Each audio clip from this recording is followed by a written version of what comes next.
শান্তিপূর্ণ বিচার চাওয়ার জন্য আমরা এসেছি। আমরা বিশৃঙ্খলাতে বিশ্বাসী নয়, আমরা জঙ্গিতে বিশ্বাসী নয়। আমার মুসলিম মা বোনদেরকে প্রেমের ফাঁদে ফেলে চলে বলে কৌশলে বিগত কয়েকদিন আগে 3 দিন পর্যন্ত আবদ্ধ রেখে দলবদ্ধ দর্শন করেছে ইসকন সদস্যরা। আমরা শাপলা চত্বর ভুলে যাই নাই, আমরা 2021-এর মোদী বিরোধী আন্দোলন ভুলে যাই নাই। আমরা শাপলায় রক্ত দিয়েছি, প্রয়োজনে আরো রক্ত দিব।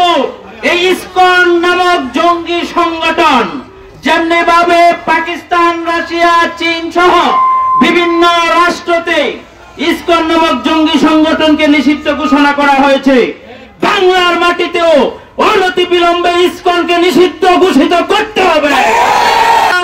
যদি নিষিদ্ধ ঘোষণা করা না হয় তাহলে বাংলাদেশের আপামর মুসলিম তাওহীদি জনতা কিভাবে ইসকনকে নিষিদ্ধ ঘোষণা করতে হয়, তাওহীদি জনতাকে সঙ্গে নিয়ে সেই পদক্ষেপ নেওয়া হবে, সেই পদক্ষেপ নেওয়া হবে। ইসকনের কার্যক্রমে মুসলমানদের কলিজার মধ্যে আগুন ধরিয়ে দিয়েছে।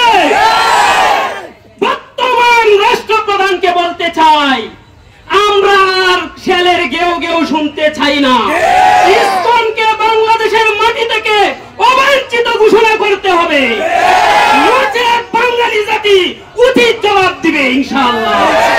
তোর সাগর দেখেছ, সাগরের উত্তন্ত তরঙ্গ দেখোস নাই, বাঘ দেখেছ, বাঘের হুঙ্কার দেখোস নাই, মুসলমান দেখেছ, মুসলমানের হুঙ্কার দেখোস নাই।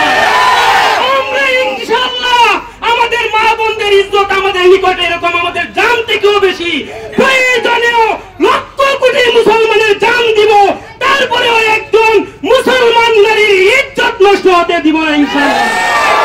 আমাদের দেশের মুসলিম বোনদেরকে তারা ধর্ষণ করতেছে এবং যারা ইসলামের পক্ষে কথা বলে এদেরকে তারা গুম করতেছে।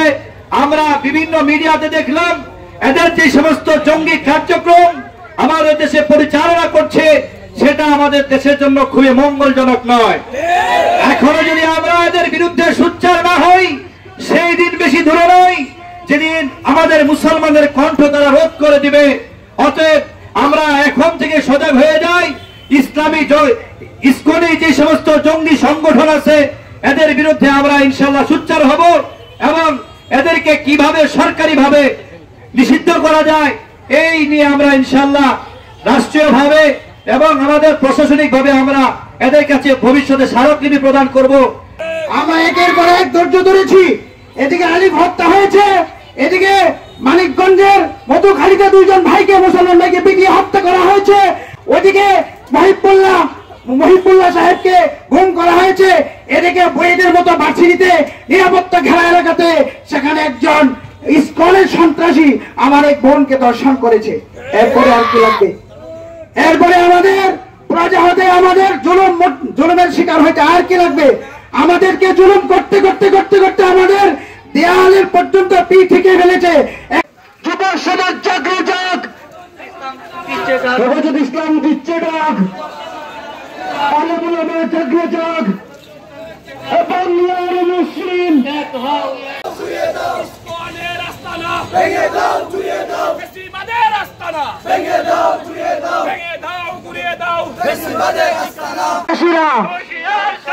ইসকন জঙ্গি, জঙ্গি জঙ্গি, ইসকন জঙ্গি, স্বৈরাচারের সঙ্গে, ইসকন জঙ্গি, স্বৈরাচারের সঙ্গে, জঙ্গি জঙ্গি, বেশিবাদের ঠিকানা এই বাংলায় হবে না, সন্ত্রাসীদের ঠিকানা এই বাংলায় হবে না, সন্ত্রাসীদের ঠিকানা এই বাংলায় হবে না, ইসকনের আস্তানা ইসকনকে নিষিদ্ধকরণ করা হয়েছে, যেখানে চীনে মুসলিম দেশ না, তারপরেও ইসকনকে নিষিদ্ধ করা হয়েছে। আমরা বলে দিতে চাই এই 90% দেশে যেখানে মুসলিমরা বসবাস করে, এখানে যারা মুসলিম বোনদেরকে ধর্ষণ করা হয়েছে এদেরকে এই বাংলায় নিষিদ্ধ করতে হবে, করতে হবে। এবার যদি নিষিদ্ধ করা না হয় তাহলে মুসলিম জনতা যে দায়ভার গ্রহণ করবে না, সেই দায়ভার কিন্তু প্রশাসনকে গ্রহণ করতে হবে।